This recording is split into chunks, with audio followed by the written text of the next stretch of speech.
Hello everyone, this is Sakshi Vishnoi. Welcome to Magnet Brains, एक ऐसा channel जहां पर आपको मिलता है किंडरगार्टन से लेकर 12th क्लास तक के सारे ही सब्जेक्ट के वीडियो लेक्चर्स बिल्कुल free of cost. Magnet brains आप लोगों की प्रिपरेशन की, आप लोगों की स्टडीज़ का पूरा बहुत ही अच्छे से ध्यान रखता है और इसीलिए जो हमारे वीडियो लेक्चर्स हैं उनके साथ साथ में जो मैग्नेट ब्रेन्स के नोट्स हैं जो कि बहुत ही हाई क्वालिटी कंटेंट से एनरिच्ड है वो भी अवेलेबल है। आप लोग इन नोट्स को ज़रूर से जो है एक्सेस करें, ज़रूर से देखें, क्योंकि ये बहुत ही जो है आप लोगों को हेल्प करने वाला है आप लोगों की स्टडीज़ में। इफ़ अगर आप लोग इन नोट्स को एक्सेस करना चाहते हैं तो डिस्क्रिप्शन बॉक्स में आपको लिंक मिल जाएगी, उस पर आप क्लिक कीजिए और आगे की जो है पूरी प्रोसेस आपको वहीं पर समझ में आ जाएगी। इसी के अलावा जो है स्टूडेंट्स, मैग्नेट ब्रेन्स आप लोगों को वीडियो लेक्चर्स, नोट्स और साथ ही साथ जो है बुक्स एंड ई बुक्स भी प्रोवाइड कर रहा है। इफ़ अगर आप इन बुक्स एंड ई बुक्स को एक्सेस करना चाहते हैं तो फिर से सेम डिस्क्रिप्शन बॉक्स में जाना है, वहाँ पर आपको एक लिंक मिलेगी, उस पर आपको क्लिक करना है, एक फॉर्म को फिल करना है और सबमिट कर देना है। उसके बाद में हमारी जो टीम है वो बहुत ही जल्द आप लोगों से कनेक्ट करेगी एंड आपकी रिक्वायरमेंट के हिसाब से आपको बुक्स प्रोवाइड करेंगी। इसी अच्छी बात के साथ में स्टार्ट करते हैं अपने इस लेक्चर को, जिसमें हम लोग देखेंगे हमारी जो क्लास 12th इकोनॉमिक्स है, इसमें जो हमारी बुक है मैक्रो इकोनॉमिक्स, उसका जो चैप्टर 5 है government budget and the economy, उसके शॉर्ट आंसर टाइप क्वेश्चंस को। Now as we know students कि हमारा जो एग्जाम है फॉर द ईयर 2022-23 उसका जो पैटर्न होने वाला है, जो वेरियस क्वेश्चंस का पैटर्न होने वाला है, वो किस टाइप का होगा? एमसीक्यूज होंगे, शॉर्ट आंसर्स होंगे एंड लॉन्ग आंसर्स होंगे। अब अकॉर्डिंगली हम लोग हर एक चैप्टर में जो है ये पर्टिकुलर पैटर्न को फॉलो कर रहे हैं और MCQs, short answer and long answer को कंप्लीट कर रहे हैं। अगर हम लोग बात करें इस चैप्टर की government budget and the economy की, तो इसके जो एमसीक्यूज है वो हम लोग ऑलरेडी क्या कर चुके हैं? कंप्लीट कर चुके हैं। इफ अगर आपने वीडियो नहीं देखा है तो जाकर देख लीजिएगा। उसके बाद में बात आती है किसकी? शॉर्ट आंसर टाइप क्वेश्चंस की। तो अब जो है हम इस पर्टिकुलर वीडियो में various short answer type questions को सॉल्व करेंगे, जो कि आप लोगों को हेल्प करेंगे बहुत ही अच्छे से प्रिपेयर करने में for your examinations. All right, I hope so इतनी चीज़ें क्लियर है।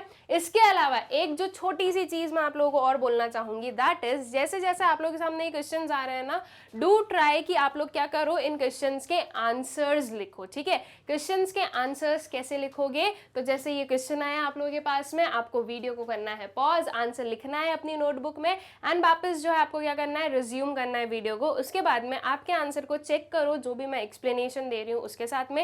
इफ इन केस अगर आपको क्वेश्चन समझ में नहीं आया है तो फिर जो मैं एक्सप्लेन कर रही हूँ उससे जो है, उसे जो समझ के जो है आप क्या कर लो? आंसर लिख लो। ठीक है, तो इससे क्या होगा? आपकी जो प्रैक्टिस है वो अच्छे से होगी। सेकेंड चीज, आपकी आंसर राइटिंग जो है वो बहुत ही अच्छी हो सकती है। ठीक है, answer writing is a skill, इसे आप ओवरनाइट नहीं सीख सकते हो, इसे जो है आप धीरे धीरे धीरे धीरे इनबिल्ड करते हो अपने अंदर। ठीक है, तो आंसर राइटिंग की प्रैक्टिस करो। अगर आपने आंसर अच्छे लिखे तो आपके मार्क्स तो अच्छे आने ही आने हैं। ऑल राइट, ऑल्सो एक और छोटी सी चीज, and this one for final, ये लास्ट जो है मैं जो बोल रही हूँ अपने क्वेश्चंस को स्टार्ट करने से पहले, दैट इज कि मैं यहाँ पर बहुत ज़्यादा डिटेल्ड एक्सप्लेनेशन नहीं दूंगी इन क्वेश्चन आंसर्स का। ठीक है, रीजन बीइंग कि देखो स्टूडेंट, मैंने यहाँ पे 10 क्वेश्चंस अगर लिए हैं तो वो 10 क्वेश्चंस ऑब्वियस सी बात है 10 टॉपिक से आए होंगे, और अगर मोटा मोटा देखें तो 10 टॉपिक में तो आपका चैप्टर ही कंप्लीट हो जाएगा। तो in short we can say कि आपका जो पूरा चैप्टर है वो इन जो है शॉर्ट आंसर्स में कंप्लीट हो जाएगा। अब अगर मैं डिटेल्ड एक्सप्लेनेशन में गई तो दैट मीन्स कि यहाँ पर मैं पूरा का पूरा चैप्टर जो है वो डिटेल में समझाने वाली हूँ। एंड ये चीज़ आप लोगों को पता है कि अगर हम डिटेल्ड में अगर समझने जाते हैं तो बहुत ज़्यादा टाइम लग जाता है, बहुत ज़्यादा जो है वीडियो लेंदी हो जाएगा। ठीक है, तो ये जो है बहुत ही ज़्यादा आप लोगों के लिए भी प्रॉब्लमेटिक हो जाएगा कि फिर आप बोलोगे मैडम छोटे वीडियोस बनाओ। राइट, तो इसीलिए हम छोटे रखेंगे और इसीलिए इफ़ इन केस अगर आप लोगों को कोई भी काइंड ऑफ प्रॉब्लम आ रही है, आपको डिटेल्ड एक्सप्लेनेशन की ज़रूरत है, तो आपको क्या करना है?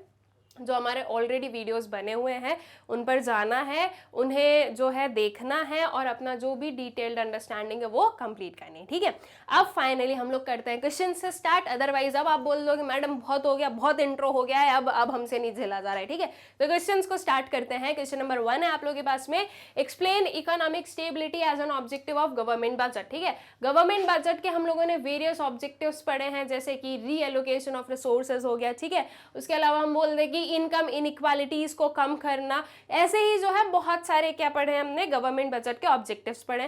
तो अकॉर्डिंगली वैसे ही जो है इकोनॉमिक स्टेबिलिटी, ये भी एक ऑब्जेक्टिव है गवर्नमेंट बजट का। ना इकोनॉमिक स्टेबिलिटी का जो है मतलब कि इकोनॉमिक स्टेबिलिटी जो है वो गवर्नमेंट बजट का ऑब्जेक्टिव कैसे हुई? अब अगर आप लोगों को नहीं पता कि भाई इकोनॉमिक स्टेबिलिटी गवर्नमेंट कैसे ला रही है या ये या वो, सिंपल से जो अभी तक आपने पढ़ा है ना आपके इकोनॉमिक्स के टर्म्स, बस उन्हें आप लोगों को याद करना है। आपने डिमांड सप्लाई पढ़ा है इकोनॉमिक्स में, राइट? डिमांड एंड सप्लाई से पूरी इकोनॉमी वर्क कर रही है, ये हमें पता है। ये एक मेन ड्राइविंग फोर्स है, कितनी डिमांड है कितनी सप्लाई है, इसके बेसिस पर प्रोडक्शन होगा, जो है डिमांड सप्लाई के बेसिस पर वेरियस प्राइजेस जो है वो डिटरमाइन किए जाएंगे। तो मेनली हम बोल सकते हैं कि ये हमारे रूट्स हैं, राइट? डिमांड और सप्लाई क्या है? रूट्स है आपके इकोनॉमी के। अगर इनमें से दोनों में से अगर एक भी चीज जो है सही से नहीं होगी तो इकोनॉमी की जो ग्रोथ है वो हैम्पर होती है। तो इट मीन्स कि इकोनॉमिक स्टेबिलिटी में कहीं ना कहीं हम डिमांड एंड सप्लाई को क्या कर सकते हैं? फिक्स कर सकते हैं। सेकेंड चीज कि हमें पता है students, excess demand excess supply दोनों ही जो चीजें हैं वो सही नहीं है, राइट? एक्सेस डिमांड अगर होती है तो उसकी वजह से इन्फ्लेशन वगैरह स्टार्ट होने लगता है, एक्सेस सप्लाई अगर होने लगती है तो फिर डिफ्लेशनरी सिचुएशंस आने लगती है, और दोनों ही जो है वो डिजायर्ड चीज नहीं होती है, डिजायर्ड जो है हमारे फिनोमेनास नहीं होते। तो अकॉर्डिंगली गवर्नमेंट जो है वो अपने बजटरी टूल्स से क्या करती है?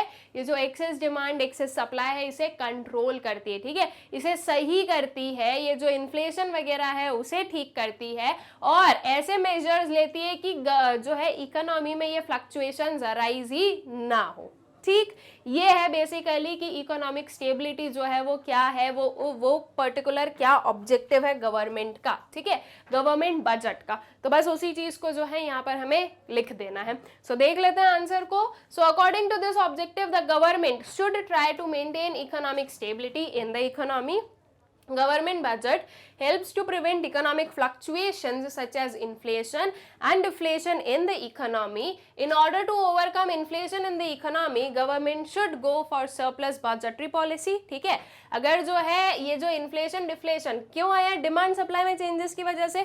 सो अकॉर्डिंगली आप डिमांड सप्लाई से रिलेट करके इन्फ्लेशन डिफ्लेशन लिख दो या डायरेक्टली इन्फ्लेशन डिफ्लेशन लिख दोगे तो भी कोई दिक्कत नहीं है।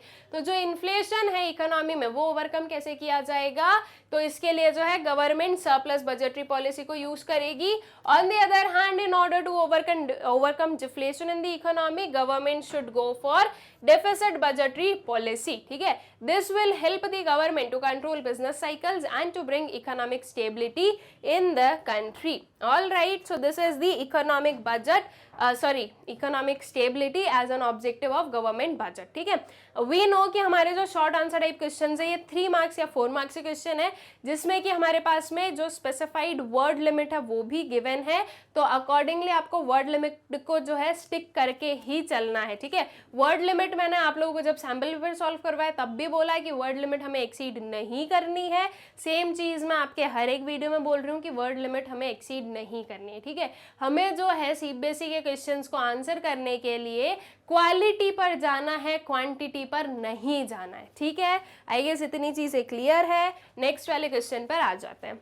What are capital receipts? State the sources of capital receipts. Capital receipts क्या होती है? We know 2 टाइप की receipts होती है, एक होता है रेवेन्यू रिसीट, एक होता है कैपिटल रिसीट, ठीक है? अब कैपिटल रिसीट्स क्या होती है स्टूडेंट्स? वो रिसीट जिनकी वजह से असेट या लाइबिलिटी पर इफेक्ट होगा, ठीक है? अब असेट इंक्रीज होगा डिक्रीज होगा, लाइबिलिटी इंक्रीज होगी डिक्रीज होगी, वो स्पेसिफिकली आप लोगों को बताना पड़ेगा जब हम कैपिटल रिसीट्स की बात कर रहे हैं। तो अगर आपको याद नहीं है तो एक छोटा सा हम एग्जाम्पल लेंगे और उससे जो है समझेंगे, और साथ ही साथ जो है उसी टेक्निक से आप भी याद रखोगे। एक असेट ले लो, असेट ले ली, मान लो हमने क्या, बिल्डिंग, ठीक है? एक असेट ली हमने, और एक क्या ली, लाइबिलिटी ली। लाइबिलिटी हमने ले ली बोरोइंग्स, ठीक है? बोरोइंग्स करना इज अ लाइबिलिटी। अब अगर मैं रिसीट की बात कर रही हूँ, बिल्डिंग बेच दी गई है, ठीक है? अगर बिल्डिंग मैंने बेची है तो उसकी वजह से क्या होगा? उसकी वजह से आपके पास में मनी आने वाला है, राइट? अगर बिल्डिंग मैंने बेच दिया, अगर मेरे पास में कोई लैंड है, मैंने वो लैंड सेल आउट कर दिया तो मेरे पास में मनी आएगा। तो that is a kind of receipt for me. So that means कि रिसीट कब होगी हमारी? जब आपके एसेट्स जो है वो डिक्रीज होंगे, ठीक है? अगर एसेट कम हो रहे हैं, और लाइबिलिटी जैसे कि बोरोइंग, ठीक है? मैंने किसी से मनी बोरो किया, अगर मैंने मनी बोरो किया, मैंने आपसे बोला कि मुझे 10,000 रुपीज चाहिए, आपने मुझे 10,000 रुपीज दिए, तो अब 10,000 रुपीज मेरे पास में आए हैं, मैं उसे रिसीव कर रही हूँ, तो this is a receipt for me.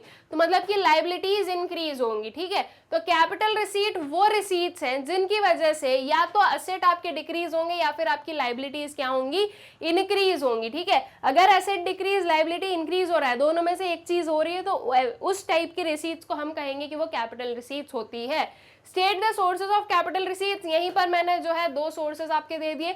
Borrowings हो गया, ठीक है, बिल्डिंग को सेल आउट करना, लैंड को सेल आउट करना, डिसइन्वेस्टमेंट करना, दैट मीन्स एसेट को सेल आउट करना है, किसी भी वे में आप लिख लो, तो वो आपका जो है क्या बनेगा, सोर्स बनेगा कैपिटल रिसीट का। आंसर देख लेते हैं हम लोग। So capital receipt it refers to those receipts which either create a liability और reduce an asset of the government, ठीक है। तो स्पेसिफिकली आपको जो है बताना रहेगा, ये नहीं लिखना है हमें कि जो है आपके एसेट या लायबिलिटीज पर वो इफेक्ट करते हैं। अगर आप वो लिखोगे तो आपको 1 मार्क्स में से हाफ मार्क्स ही मिल पाएगा, क्योंकि वो एक इनकम्प्लीट आंसर रहेगा, ठीक है। अगर आपको फुल मार्क्स चाहिए तो आपको पूरा लिखना पड़ेगा कि या तो वो लायबिलिटी को क्रिएट करता है या फिर एसेट को रिड्यूस करता है, ठीक है। सोर्सेज ऑफ कैपिटल रिसीट्स हम लोग लिख देते हैं, बोरोइंग्स हो गया, रिकवरी ऑफ लोन्स, लोन्स को रिकवर कर लिया तो एसेट कम हो गया आपका, ठीक है। डिसइन्वेस्टमेंट, एसेट का कम होना, small savings such as national saving certificates, Kisan Vikas पत्र एक्सेट्रा, ठीक है। तो ये क्या है, ये वेरियस आपके कैपिटल रिसीट के पार्ट बनेंगे, ठीक है। फिर आ जाए नेक्स्ट क्वेश्चन पर। Write a short note on revenue deficit, state 2 measures to reduce revenue deficit. What is revenue deficit students? Deficit का मतलब क्या होता है? डेफिसिट का मतलब होता है loss, right. Revenue deficit, we know revenue budget है, वी नो फिस्कल बजट है, right. Revenue expenditure, revenue receipts होते हैं, टोटल एक्सपेंडिचर, टोटल रिसीट्स होते हैं, राइट। उसके बाद में कैपिटल रिसीट्स, कैपिटल एक्सपेंडिचर होते हैं। सो अकॉर्डिंगली जब हम बात कर रहे हैं रेवेन्यू डेफिसिट की, तो रेवेन्यू डेफिसिट क्या होगा, जब गवर्नमेंट के रेवेन्यू एक्सपेंडिचर ज्यादा हो जाए, किससे, रेवेन्यू रिसीट से, तो हम उसे कहेंगे कि वो आपका रेवेन्यू डेफिसिट है। ऑल राइट, तो बस उसकी आपको डेफिनेशन लिखनी है, उसका आपको फॉर्मूला भी लिख देना है, जिससे कि आपका आंसर थोड़ा ज्यादा इफेक्टिव लगेगा। साथ ही साथ जो है आपको 2 मेजर्स बताने हैं to reduce the revenue deficit, ठीक है। तो आंसर देख लेते हैं। Revenue deficit refers to a situation in which the revenue expenditure is more than the revenue receipts of the government during a fiscal year, ठीक है। रेवेन्यू डेफिसिट का मतलब क्या है, ये वो सिचुएशन है जिसमें कि हम ये बोल रहे हैं कि जिसमें जो रेवेन्यू एक्सपेंडिचर है वो ज्यादा हो जाते हैं रेवेन्यू रिसीट्स है गवर्नमेंट के, ठीक है।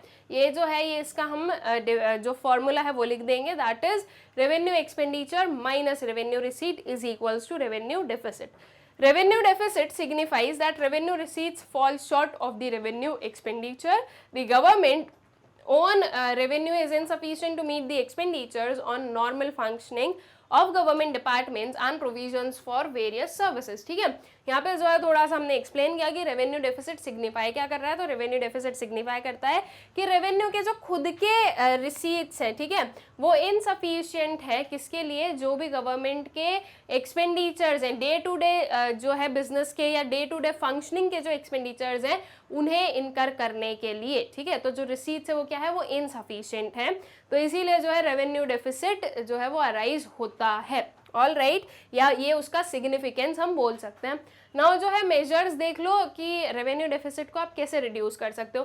तो कैसे रिड्यूस कर सकते हो, गवर्नमेंट या तो अपनी जो स्पेंडिंग है वो कम कर दे, या फिर गवर्नमेंट अपनी जो रिसीट्स है वो क्या कर दे, वो इंक्रीज कर दे, ठीक है। जो सोर्सेज ऑफ रिसीट्स है वो इंक्रीज कर दे तो भी ये चीज हो जाएगा, और एक्सपेंडिचर्स रिड्यूस कर दे तो भी ये चीज पॉसिबल हो जाएगी। तो government should try to reduce its expenditure and avoid unproductive और अननेसेसरी एक्सपेंडिचर्स, ठीक है। Then government should increase its receipt from various sources of tax and non-tax revenue, ठीक है। तो गवर्नमेंट को जो है अपनी रिसीट्स वगैरह इंक्रीज करनी चाहिए various tax and non tax revenue से, या फिर जो है अपना जो एक्सपेंडिचर है उसे रिड्यूस करना चाहिए, ठीक है। देन उसके बाद में नेक्स्ट क्वेश्चन है, what does fiscal deficit signify, can there be fiscal deficit without revenue deficit. Fiscal deficit क्या सिग्निफाई करता है, फिस्कल डेफिसिट का मतलब क्या है, उसका जो हमारा मीनिंग होता है वो क्या होता है, या फॉर्मूला क्या होता है, हम ये बोल रहे हैं अगर तो that is total expenditure minus total receipts except borrowing. Also we say it that fiscal deficit is equals to borrowings of the government, ठीक है। तो फिस्कल डेफिसिट क्या सिग्निफाई कर रहा है कि गवर्नमेंट की जो बोरोइंग रिक्वायरमेंट है वो कितनी है। सेकेंड चीज की क्या फिस्कल डेफिसिट हो सकता है without any kind of revenue deficit, इस चीज को हमें बताना है, सिर्फ यस एंड नो में नहीं बल्कि वैलिड आर्ग्यूमेंट्स के साथ में बताना है कि can there be a fiscal deficit without revenue deficit, ठीक है। तो तो आंसर देख लेते हैं। सो फिस्कल डेफिसिट का मतलब बता दें सबसे पहले तो it refers to a situation in which the budgetary expenditure is more than the budgetary receipts excluding borrowings and other liabilities of the government during a fiscal year, ठीक है। So fiscal deficit is equals to total expenditure minus total receipts excluding borrowings. So there can be a fiscal deficit in the government budget without a revenue deficit, ठीक है। अब जो है हमारा जो question का सेकेंड पार्ट है वो हम बता रहे हैं कि जो फिस्कल डेफिसिट है वो हो सकता है गवर्नमेंट बजट में without any kind of revenue deficit. So it is possible in the following situation when revenue budget is balanced and capital budget shows a deficit, ठीक है। अगर revenue budget balance में है लेकिन अगर capital budget deficit में है, that means capital expenditures are more than capital receipts, तो भी हमें fiscal deficit देखने को मिलेगा, क्योंकि fiscal deficit के जो components है total expenditure, right, that means कि जो है आपका capital expenditure plus revenue expenditure दोनों आ रहा है। total receipts में क्या आ रहा है आपके जो आपके capital receipts है, हाँ, प्लस आपके जो रेवेन्यू रिसीट्स है वो भी आ रहे हैं एक्सेप्ट बोरोइंग। तो अगर मान लो आपका रेवेन्यू बजट बैलेंस में है लेकिन कैपिटल बजट जो है वो डेफिसिट में है, सो अकॉर्डिंगली आपका फिस्कल डेफिसिट भी डेफिसिट में आ सकता है, ठीक है। देन उसके बाद में when there is a surplus in the revenue budget but the deficit in capital budget is greater than this surplus, ठीक है। मान लो हमारे रेवेन्यू बजट में जो सरप्लस है वो है 1000 रुपीज का, लेकिन जो आपका कैपिटल बजट है उसमें डेफिसिट जो है वो 2000 रुपीज का है, तो जो रेवेन्यू बजट का सरप्लस है 1000 का, वो उस 2000 में से 1000 को तो कैंसिल आउट कर देगा, लेकिन 1000 का फिर भी क्या रहेगा, डेफिसिट देखेगा हमें। तो जो है अगर जो रेवेन्यू बजट का अगर सरप्लस भी है तो वो सरप्लस जो है वो कम है किससे, कैपिटल डेफिसिट से, ठीक है। तो इन दैट केस ऑल्सो हमें जो है फिस्कल डेफिसिट देखने को मिलता है। All right, so I guess question clear हो गया फिस्कल डेफिसिट क्या होते हैं और फिस्कल डेफिसिट में जो है वो हो सकता है या नहीं हो सकता है रेवेन्यू डेफिसिट के बिना, ठीक है। फिर आ जाओ नेक्स्ट वाले क्वेश्चन पर, distinguish between primary deficit and fiscal deficit. Primary और फिस्कल डेफिसिट के बीच का डिफरेंस बताना है, बता देते हैं। जब भी आपके पास में डिफरेंस वाले क्वेश्चन आएंगे हमेशा आपको जो है टैबुलर फॉर्मेट में डिफरेंस बताना है, प्लस जो है आपके पास में कुछ बेसिस आपको बताने रहेंगे कि किस बेसिस पर आप डिफरेंस कर रहे हो, ठीक है। तो आपके पास में एक बेसिस का जो है कॉलम होना चाहिए, then you have the primary deficit, you have the fiscal deficit. Serial number is an optional thing, वो आपको बनाना बनाओ, नहीं बनाना मत बनाओ, उसमें कोई दिक्कत नहीं है, लेकिन जब भी आप जो है डिफरेंसेस लिख रहे हो तो उसमें बेसिस वाला पॉइंट होना चाहिए आपका प्राइमरी डेफिसिट, फिस्कल डेफिसिट, मतलब जो भी चीज पूछी है वो आपने यहाँ पर लिख दी है, ठीक है। तो जो एक बेसिस का जो एक सबसे हम बोल सकते हैं कि सिंपल सी जो है बेसिस हम बना सकते हैं, दैट इज द मीनिंग, ठीक है। मीनिंग लिख दो सबसे पहले, तो जो भी दो चीज पूछी है दोनों के बारे में मीनिंग लिख दो, बात अब वहीं पर ही खत्म हो जाती है, एक जो है वो हमारा वहीं पर ही कंप्लीट हो गया। उसके बाद में जो है एक दो आप और लिख सकते हो, एग्जाम्पल्स वगैरह दे सकते हो, जिससे कि चीजें जो है वो मतलब कि अगर आपको बेसिस नहीं आ रहे हैं तो आप एग्जाम्पल वगैरह भी लिख सकते हो। अब कितने मार्क्स का क्वेश्चन है, 3 मार्क्स का क्वेश्चन है तो 3 बेसिस या 3 पॉइंट्स काफी होंगे। 4 मार्क्स का क्वेश्चन है 4 काफी है। 6 मार्क्स का क्वेश्चन है अगर तो 5, एटलीस्ट 5 तो आपको लिखने हैं, और अगर आप 6 लिख सकते हो तो बहुत ही अच्छी बात है, ठीक है। लेकिन कभी कभी ये होता है कि इतने डिफरेंसेस बताना मुश्किल हो जाता है, तो अगर आप 5 भी लिख देते हो, एटलीस्ट की बात कर रही हूँ, तो भी जो है वो काम आपका प्रॉपरली वहां पे हो जाएगा, ठीक है। तो अब जो है इन दोनों के बीच का डिफरेंस देख लेते हैं, मतलब कि जो हमारा आंसर है उसे हम लोग यहाँ पर देख लेते हैं। सो meaning primary deficit, it shows the difference between fiscal deficit and interest payment, ठीक है। फिस्कल डेफिसिट क्या शो करता है, ये शो करता है the excess of total expenditure over total receipts excluding borrowing. इसे आपने इस वे से भी लिख दिया, अगर आप चाहो तो इस वाले पर्टिकुलर पैटर्न में भी लिख सकते हो, that it is the difference between total expenditure and total receipts except borrowing of the government, ठीक है। देन इंडिकेटर, ठीक है, ये क्या इंडिकेट करते हैं, so it indicates the total borrowing requirement of the government excluding interest, ठीक है। दैट मीन्स की इंटरेस्ट को एक्सक्लूड करके गवर्नमेंट की टोटल बोरोइंग कितनी जो है, ठीक है, कितनी रिक्वायरमेंट है बोरोइंग्स की। ऑल राइट, फिस्कल डेफिसिट क्या शो कर रहा है, so it indicates the total borrowing requirement of the government including interest, ठीक है। यहाँ पर इंटरेस्ट को एक्सक्लूड करके बताया जा रहा है, वहां पर हम इंटरेस्ट को इंक्लूड करके बता रहे हैं कि कितनी जो है गवर्नमेंट की टोटल बोरोइंग रिक्वायरमेंट्स हैं, ठीक है।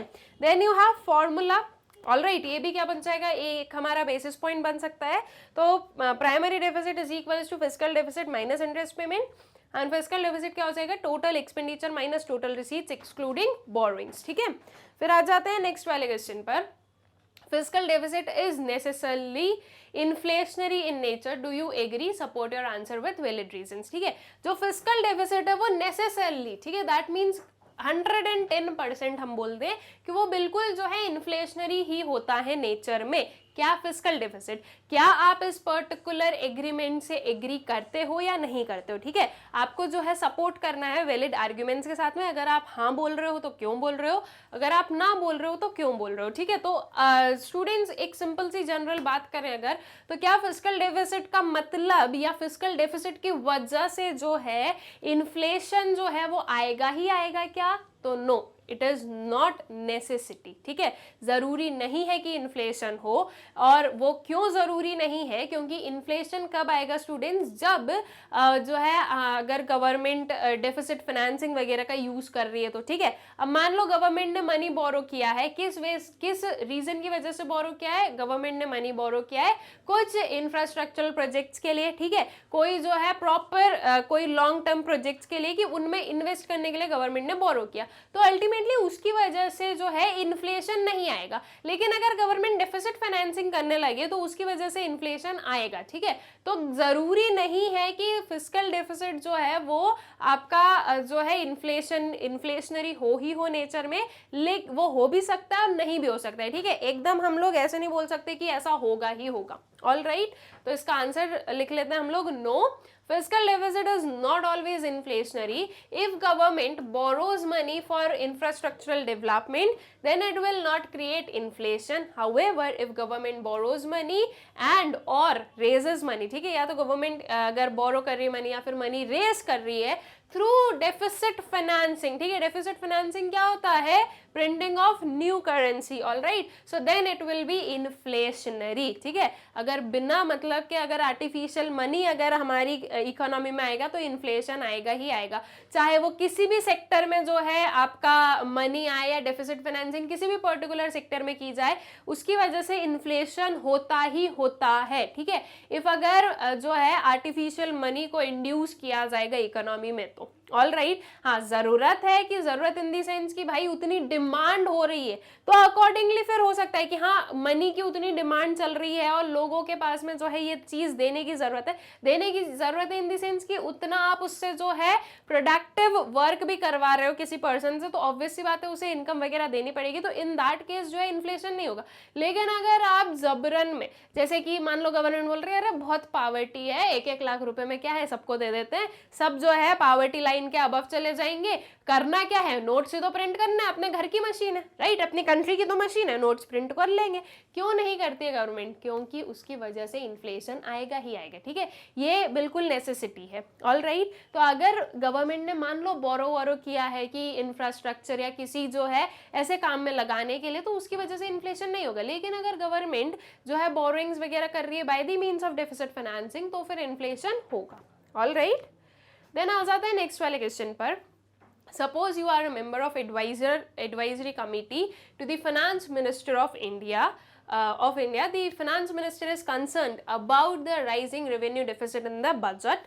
Suggest 3 measures to control the rising revenue deficit of the government. ठीक है, क्या बात चल रही है कि भाई आप जो हो एक फिनेंस मिनिस्ट्री ऑफ इंडिया जो है उसकी कमिटी में क्या हो, एक एडवाइजरी कमिटी में आप वर्क करते हो, एंड जो फाइनेंस मिनिस्टर है वो काफ़ी कंसर्न्ड है किससे? रेवेन्यू डेफिसिट जो है वो बढ़ रहा है। ठीक है, जो हायर रेवेन्यू डेफिसिट हो रहा है उसकी वजह से जो है फाइनेंस मिनिस्टर काफ़ी कंसर्न्ड है, काफ़ी जो है चिंतित है। तो अब आपको जो है एडवाइज करना है, आपको जो है सजेस्ट करना है वेरियस मेजर्स जिसकी हेल्प से रेवेन्यू डेफिसिट जो है वो कंट्रोल में किया जा सकता है। इन शॉर्ट के हमने जो वेरियस मेजर्स पढ़े हैं to control the revenue deficit वो हमें बताने होंगे यहाँ पर। ठीक है, तो चलो आंसर देख लेते हैं। So measures to control revenue deficit are as follows. To reduce government administrative expenses, ठीक है, गवर्नमेंट के क्या कर दो, एडमिनिस्ट्रेटिव एक्सपेंसेस कम कर दिए जाए, जहां पर जो है कट हो सकता है एक्सपेंसेस वगैरह वहां से जो है एक्सपेंसेस को कट किए जाएं, ताकि जो है एक्सपेंडिचर्स कम रहेंगे तो अल्टीमेटली डेफिसिट भी क्या होगा, कम होगा। Then to reduce the burden of subsidy, subsidy is a kind of burden for the government, also subsidy is a kind of expenditure. ठीक है, तो जो है सब्सिडीज वगैरह हम थोड़ी रिड्यूस कर सकते हैं गवर्नमेंट गवर्नमेंट के साइड से, जहां पर जो है एक्सेस में चल रही है, या जहां पर हम बोले कि बिना सब्सिडीज के भी आराम से काम हो सकता है, तो वहां से जो है सब्सिडीज वगैरह को कम कर दिया जाए। ये नहीं एडवाइस करोगे आप बिल्कुल भी कि जो है आप बिल्कुल सब्सिडीज देना ही बंद कर दो, क्योंकि वो चीज पॉसिबल ही नहीं है because of the high income inequality in our country, ठीक है। तो इसीलिए सब्सिडीज को आप लोग कंप्लीटली अबॉलिश नहीं कर सकते हो, लेकिन आप थोड़ा बहुत क्या कर सकते हो, रिड्यूस करने का एडवाइस दे सकते हो। ऑल्सो सब्सिडीज को रिड्यूस करो प्लस टैक्सेस को बढ़ा दो, क्योंकि taxes is a kind of receipt. तो जो वेल्दी लोग हैं उनसे क्या करो, उनसे ज्यादा अगर टैक्सेस गवर्नमेंट लेगी तो इन दैट केस गवर्नमेंट की जो रिसीट्स है वो इंक्रीज हो सकेगी, ठीक है। तो ये जो है वेरियस मेजर्स हैं जिनकी हेल्प से जो रेवेन्यू डेफिसिट है वो जो है कंट्रोल किया जा सकता है। All right, I guess question is clear. Next वाले क्वेश्चन पर आ जाओ।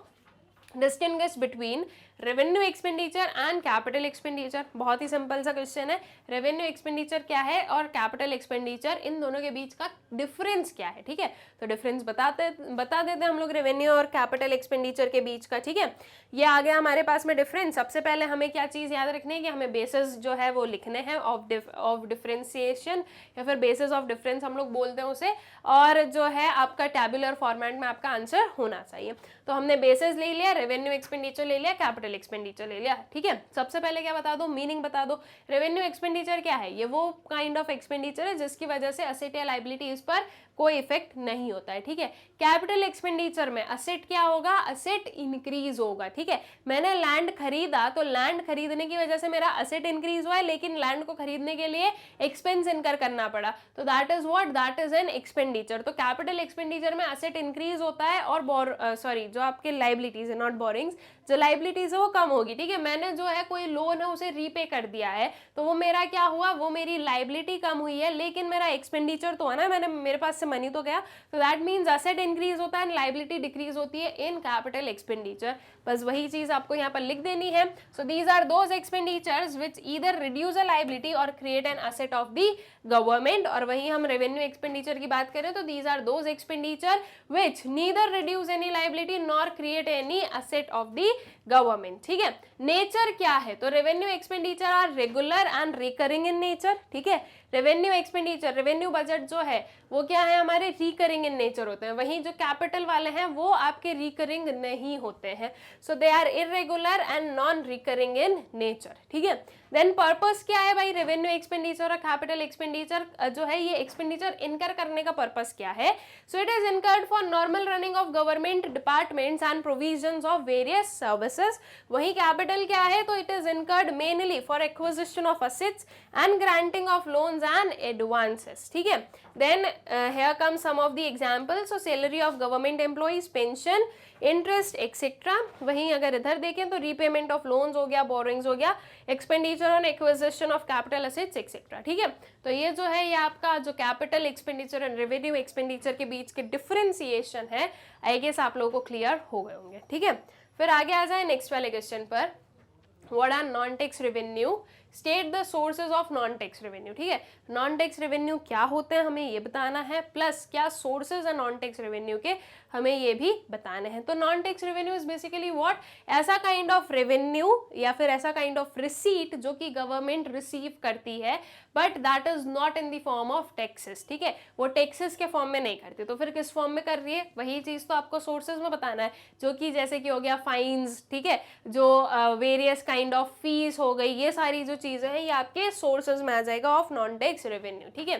तो नॉन टैक्स रेवेन्यू क्या होता है, all revenue receipts other than taxes are called non tax revenue. So the sources अगर हम लोग देखें that would be interest, profit and dividends हो गया, फीस हो गया, फाइन्स एंड पेनाल्टीज हो गया, एस्टीड हो गया, गिफ्ट्स एंड ग्रांट्स हो गया, forfeitures and special assessment, ठीक है। so these are various sources of non tax revenue, all right। क्या होता है और क्या सोर्सेज हैं वो हमने यहाँ पर डिफाइन कर दिया। नेक्स्ट वाले क्वेश्चन पर आ जाते हैं हम लोग। Distinguish between tax revenue and non tax revenue. Tax revenue क्या है और नॉन टैक्स रेवेन्यू क्या है, इसके बीच का हमें बताना है डिफरेंस। तो टैक्स रेवेन्यू बेसिकली जो टैक्स के फॉर्म में गवर्नमेंट रिसीव करती है वो आपका टैक्स रेवेन्यू होगा। टैक्स रेवेन्यू में सारी चीजें आएगी, मतलब कि दोनों चीजें आएगी, डायरेक्ट और इनडायरेक्ट टैक्स दोनों होगा। और नॉन टैक्स रेवेन्यू में क्या आएगा, ऐसा रेवेन्यू जो कि गवर्नमेंट टैक्स के वे में रिसीव नहीं कर रही है, ठीक है, उसे हम नॉन टैक्स रेवेन्यू कहेंगे। सो यहाँ पर लिख लेते हैं, इसका जो बेसिस है वो देख लेते हैं, मतलब कि मीनिंग में लिख लिया हमने, tax revenue refers to all revenue receipts of the government from all types of taxes. Non tax revenue, so non tax revenue refers to all revenue receipts of the government from the sources other than taxes, ठीक है। Compulsory tax revenue, non tax revenue, क्या चीज compulsory क्या चीज नहीं है, तो अगर हम टैक्स की बात करें तो it is a legal compulsory payment made by an individual and firms to the government, ठीक है। ये एक काइंड ऑफ कंपलसरी पेमेंट होता है, जिसके ऊपर भी इम्पोज हुआ है उसे इसे पे करना पड़ेगा। So non tax revenue is not compulsory payment made by individuals and firms to the government, ठीक है। ये कंपलसरी नहीं है। नॉन टैक्स रेवेन्यू तो गवर्नमेंट का तब होगा जब कोई भी पर्टिकुलर इंडिविजुअल या फर्म अगर उनकी सर्विसेज को ले रहा है तो, ठीक है। तो इन दैट केस जो है वो चीज होगी। तो non tax revenue is not compulsory but tax revenue is a compulsory payment. All right, then benefit, so no direct benefit is received by individuals and firms in exchange of tax paid. वही हम non tax revenue की बात कर रहे हैं तो direct benefits और service is received by individuals and firms in exchange of non tax revenue, ठीक है। Then you have the examples, income tax, GST, etc., license fee, special assessment, etc. All right, so these are various जो है differences हो गए between the tax revenue and the non tax revenue। I guess आप लोगों को अच्छे से clear हो गए हैं। प्लस आई होप सो कि ये जो वेरियस हमारे शॉर्ट आंसर टाइप क्वेश्चंस थे of our chapter government budget and the economy, ये आप लोगों को अच्छे से क्लियर हो गए हैं। विद दिस हम लोग इस पर्टिकुलर वीडियो के एंड पर आ जाते हैं, लेकिन इसे एंड करने से पहले एक छोटी सी इन्फॉर्मेशन, दैट इज ये जो सारे वीडियो लेक्चर्स है स्टूडेंट्स, ये आप बहुत ही इजीली एक्सेस कर सकते हो with the help of magnet brains की जो वेबसाइट है, दैट इज www.magnetbrains.com, एंड जो मैग्नेट ब्रेन्स का ऐप है वहां से। कई बार जो है यूट्यूब पर आप लोगों को वीडियोस नहीं मिलते, प्लेलिस्ट नहीं मिलती है, तो इसीलिए आप लोग जो है वेबसाइट और ऐप एक्सेस करें, वहां पर आपको सारी चीजें बहुत ही सिस्टमैटिकली अरेंज्ड मिल जाएंगी। ऑल्सो हमारा जो यूट्यूब चैनल है मैग्नेट ब्रेन्स, आप लोग उसे सब्सक्राइब करें, इन वीडियोस को ज्यादा से ज्यादा शेयर करें, and please do like the videos. Thank you.